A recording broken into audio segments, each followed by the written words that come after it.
5, 6, 4 மற்றும் 3ஆல் மீதியின்றி வகுப்பட 2497 உடன் சேர்க்கப்பட வேண்டிய மிகச்சிறிய எண் எது அப்படின்னு கேட்டிருக்காங்க. அப்போ மிகச்சிறிய எண் அப்படின்னு கேட்டிருக்கனால நம்ம இந்த மீச்சீமா எடுக்கணும். மிக பெரிய எண் கேட்டாங்கன்னா போவா எடுக்கணும். இப்போ மீச்சீமா எடுத்துகிட்டு மிகச்சிறிய எண் கேட்டிருக்கனால நம்ம மீச்சீமா எடுக்கிறோம். மீச்சீமா வருதுன்னா 3, 2, 5, 2 வருது. பெருக்கணும்னா மீச்சீமா 60.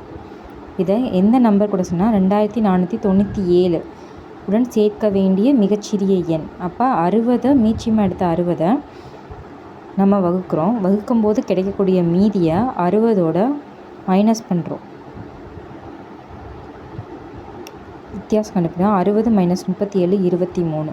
இந்த 23 2497 + 23 நம்ம கூட்டினோன்னா வரக்கூடிய ஆன்சர் எப்படி இருக்கும்னா, இதால் மீதி 5, 6, 4, 3ஆல் வகுத்தோம்னா மீதி இருக்காது. மீதி 0வாக இருக்கும்.